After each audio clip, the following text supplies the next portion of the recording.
Hey, what's good, self-direct investors, and welcome back to another episode of ETFs Explained. I'm your host, Jordan, the mind behind MakeMoreCapital, the financial education brand that hopes to make everyone a little bit more financially literate. And today we're going to be looking at three high dividend yield ETFs. The first is iShares Canadian Select Dividend Index ETF. The second is the FTSE Canadian High Dividend Yield Index ETF. And the third is the iShares Core MSCI Canadian Quality Dividend Index ETF. So what these are three high dividend yield ETFs that trade on the Toronto Stock Exchange so that Canadians can invest in them using Canadian dollars, and all of them invest in Canadian companies. So you don't have to worry about investing in the US and losing some of your dividend payouts to foreign withholding tax. By investing your money and keeping it in Canada, you will receive 100% of dividends and 100% of capital gains for the rest of your life, as long as you're using the tax-free savings account. Now, before we start though, just any last video I did, if you are American, actually, you want to check out the video I did last time on three high dividend yield American ETFs, but these three are for Canadians, so definitely recommend sticking along for the video if that's you. Also, if you're enjoying this video at any point or you get some value out of it, please make sure you hit the like button. I would really appreciate it, and it helps my channel. And also subscribe so that you don't miss any new upcoming ETF videos, so that you can potentially find some new investment opportunities. That being said, if you are Canadian and you have yet to open up your self-directed tax-free savings account, there is a link below there for Questrade, which is the #1 discount broker in Canada. I've been using them for 2.5 years and I love them. So you can create your own, or you can set up your tax-free savings account through them, make it self-directed so you keep more control. And you can always reach out to me and I'll help you navigate through there. But without further ado, we're going to get started. So remember the three main things you want to look for in an ETF. Make sure it's got a well-known asset management company behind it. But more importantly is just the low management expense ratio. You want to make sure that the average annual returns since inception have been consistent and over 7% if you can, because obviously the more you can return over time, the more money you're going to end up with and the sooner you can retire. And lastly is the consistent dividend payout history. So first is XDV, which is the iShares Canadian Select Dividend Index ETF, and this trades as of yesterday close, $22.36 a share. So it's quite affordable. In the past day, it was up 5 cents, but this year to date, it seems like it has been crushed because of the global situation. So it's down quite a bit from where it was at the start of this year. However, this is potentially a good time to buy these shares on sale then, if you'd ask me. Now, it seeks to provide long-term capital growth by replicating the performance of the Dow Jones Canada Select Dividend Index, net of expenses. So if you're curious what this ETF tracks, you could always search up the Dow Jones Canada Select Dividend Index and find that information. But why would you want to choose XDV? It's diversified exposure to the 30 of the highest yielding Canadian companies in the Dow Jones Canada Total Market Index. So piecing that together, the US has the S&P 500, Canada has the S&P TSX Composite, the US has the Dow Jones Industrial Average, so Canada, like that, has an index design similar to the US called the Dow Jones Canada Total Market Index, and that is what this would be following. So again, it's only three. We'll find out how many this tracks, but remember, the less companies in the ETF, the more likely the ETF will be a bit more volatile. But again, volatility is different from risk when you're playing the long game. The second is rules-based methodology analysis for these stocks. So I think it's focused mostly on the dividend growth, yield, and payout ratio. And you earn regular monthly dividend income. That is the main reason why you want to own a dividend ETF, especially a high dividend yield one, is you're getting paid passive income every month for owning it, which is great. Now, if we look at this one, since inception, it's done 4.93%, which is fairly good, especially for Canada, because we do not see as much growth as the US. But if you span out 10 years, and if you span out and you've owned this for the last 10 years, you'd see better return at 5.99. Over the last 5 years, 4.80. Over the last 3 years, 1.60. But again, that is just a sign of the Canadian economy. We have struggled with growth, whereas the US is just typically, on average, exploding. And if we look at the dividend distribution here, the range payout has been about 9 cents every single time, or about 12 cents above. You can see here 0.1 is 10 cents, 0.15 is 15. So the good thing is, though, is that it has consistently paid dividends every time. So that's the main thing you do want to look for. August, July, June, May, April, March, February, which is what you like to see in a high dividend ETF that's paying monthly. So the key facts we want to look for, it was created in 2005, so this one's been around for quite a while. It is a 100% equity ETF, so it is invested in only stocks, no bonds in here. Excuse me, the exchange is on the Toronto Stock Exchange, and again, that benchmark is the Dow Jones Canada Select Dividend Index. The number of outstanding shares is 53.6 million, so there's quite a few available out there to buy. But I wanted to highlight that the number of holdings in here is only 30. So if you've seen ETFs in the past, they have quite a few holdings in them. This one only has 30. So that is why you might see some more volatility in the price, but that is just kind of that's part of the game. And again, these 30 companies, I'm sure if it's the Canadian Dow Jones version, we'll see what it's invested in, but certainly nothing to be too concerned about, because again, even if 20 of those companies go under, they're just going to put new companies in that index realistically. So you don't have to worry about it ever going to zero. Now, it does allow the DRIP, which is great. You can set up the dividend reinvestment plan. The dividend frequency is monthly, so this means you get paid dividends every single month. And it is eligible for registered plans, which means the TFSA. So you can build tax-free wealth for the rest of your life as long as you're contributing money and buying shares of this. So the last dividend payout was 8 cents, and as we could see before, it ranged from about 9 to 12 cents, which is fairly good. But the PE ratio here, this is what I like. When you see the PE ratio at about 10, usually you want to see it, 10 to 20 is the sweet spot. Closer to 10 being better, closer to 20 being the price, meaning the price is a little bit high. But the price to earnings ratio just means that this is trading at 10 times the total earnings of all the companies inside of the ETF. So when you look at some US ETFs right now that track the S&P or some of these well-known indexes, they're trading at like a PE multiple of 25. So 10.38 means it's got quite a bit of room to actually go back up, which is great. And the distribution dividend yield is 4.46. And this would be mainly why people would want to buy this ETF, because again, regardless of how much appreciation the companies inside have and grow over time, you're still going to be getting 4.46% of the share price in dividends every year for owning them. The only thing about this one is that the MER is a little bit high at 0.55%. So that means if you, let's say you bought this 10 years ago and you've on average returned 5.99%, you're actually getting 5.45% or 5.44% because you subtract that 0.55% from the average annual inception, and that's what you get after fees. That's how the ETFs work and how you get paid out.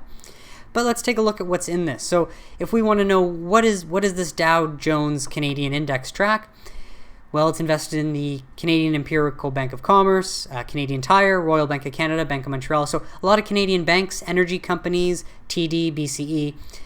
That seems to be what makes up most of it. But we could look here, and because there is only 30, there's not a massive list. Sun Life, Gentworth, IGM Financial. So it's mostly financial companies, utility companies, and energy companies, it seems, some communication. But if we look at the breakdown, most of it is in financials, then utilities, communication, consumer directory, energy, and the rest. So that is the gist of it for this ETF, XDV.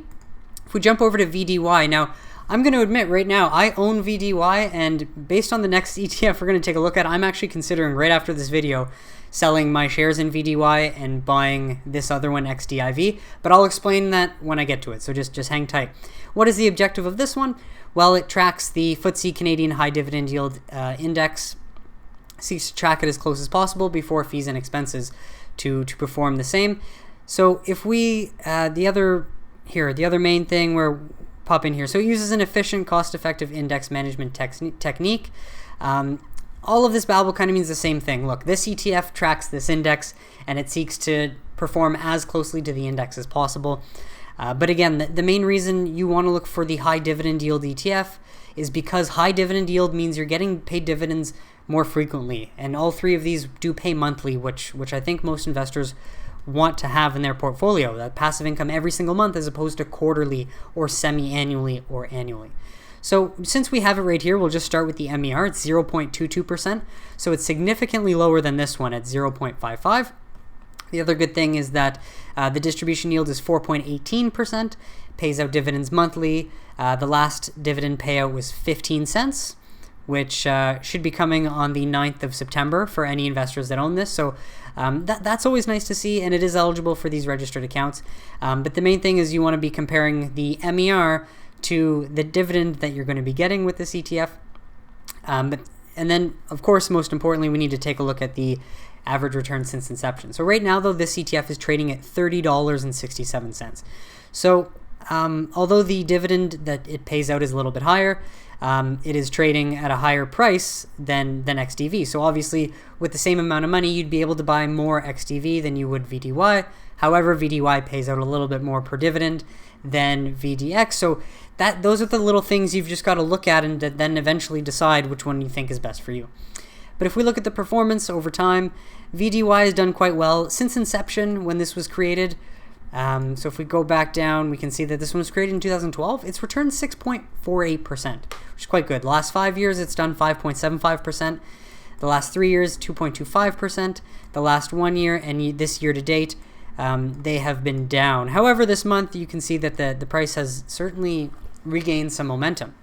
But nonetheless, if we looked at the inception, 6.48 minus 0.22, you're looking at 6.26 every single year after the fee is subtracted. And then again, you're still getting those dividends though, which is very nice. So I definitely see the appeal to this ETF. I mean, that's why I own this one in the first place, because it certainly has done investors a good job. Now, if we look at the portfolio data, what's inside of this one? We were invested in the Royal Bank of Canada, TD, Enbridge, Bank of Nova Scotia, TC Energy Corp, Bank of Montreal, BCE. So again, a lot of the same banks, financial services, energy, telecommunications, insurance companies as well.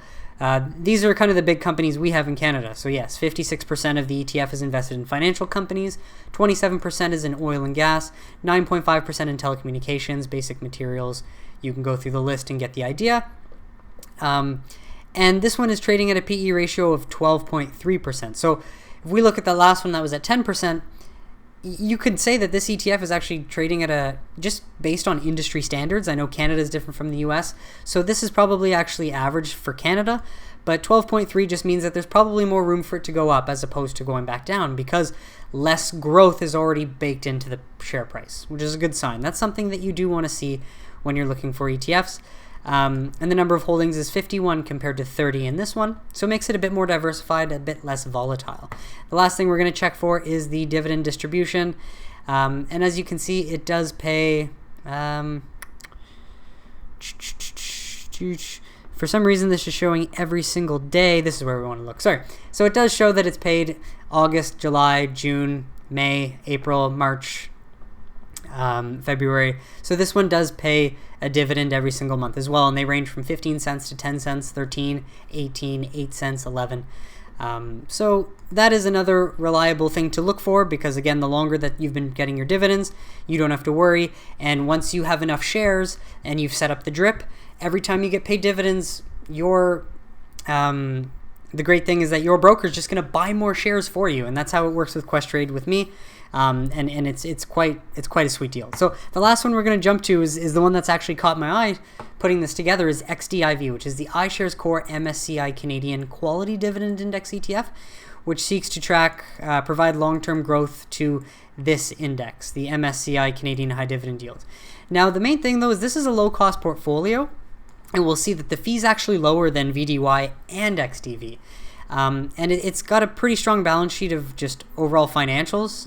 So I'm again going to assume that this one, well, we'll get to it, but when I read that, I just think, okay, it's probably heavily invested in financial companies, insurance, some of our biggest companies in Canada. So it's not something to worry about, and it's designed to be a long-term core holding. Now, this price also is $18.64, so quite an attractive buy-in price compared to $30 and $22, which just again means your money will go a longer way in being able to accumulate more shares of this ETF. Now, if we look at its performance, though, it has not done so well since inception, 2.25% in appreciation. But as you can see, this past year, it has taken quite a big hit. And this actually looks like it was,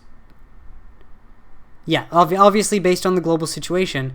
So this one had actually been trading at a much better price, but it's fallen because of the illness, without a doubt, but it's working its way back up. So again, when I see that, this is making me think that this is a great time to buy shares. Now again, this is my opinion, it's not advice, but you're getting them on sale based on what they had been trading at for the past few years. And the dividend distribution payout is quite reliable, 7 cents, 8 cents each time.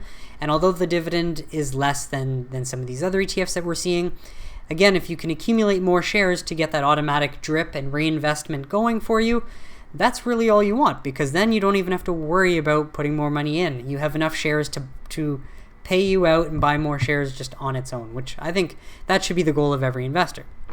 Now, this is on the Toronto Stock Exchange, and the benchmark that it tracks is the MSCI Canada High Dividend Yield 10% Security Capped Index. This one was created in 2007 though, so this is definitely the youngest ETF out of the three. Again, 100% equity. It's rebalanced semi-annually, and this one has a number of holdings of 20. So that does actually make it the most volatile because there's the least amount of companies inside of it. But nonetheless, it's intriguing my eye. So as we dive through this, I want to make sure that it's paying dividends monthly, and it is. So that's pretty attractive to me. And again, you can set up the drip, and it is eligible for registered plans like the TFSA. So that's great news. Now, when you look here, the PE ratio is again at 10.93. So there's a lot of potential room for the price to go up. Less likely that the price is actually going to fall because it's trading at 10 times the earnings of all the earnings of all the companies inside of this ETF, and the distribution yield is 5.23%, which is actually higher than these two. So again, a few reasons why I'm thinking, well, so my situation is that I only started investing in VDY this year, and although I have accumulated a good amount of shares, the compounding cycle has not necessarily started for me. So I am definitely considering switching into XDIV after this. Management expense ratio is 0.11%, which is again 0.11 less than VDY and 0.44 less than this one. So again, as an investor that knows what I'm looking for, that's something that appeals to me. And yes, I honestly will buy shares of this. So again, don't just take my advice. But feel free to reach out to me if you have any questions. I do love to discuss and help people make better decisions themselves. But yeah, a lot of these signs are quite good. Now, the risk indicator too is medium. So by telling you that, they have a lot of confidence in the companies they're invested in. So this one is again Canadian Empirical, Bank of Commerce, Royal Bank of Canada, Manulife, Bank of Nova Scotia, Sun Life, TC Energy, Fortis, mainly financials, energy, and communications. And if we go to all holdings, because we can see the 20 that are in it, it's also got Algonquin, TELUS, Hydro, BCE, some of these other equity energy, and mostly it's in financials, energy, utilities, and communications. So it is it's less diversified than these other ETFs. However, for the low MER, and the only thing you need to consider is that if you're going to get this ETF, it is younger, so it just doesn't have as reliable of a track record as these two.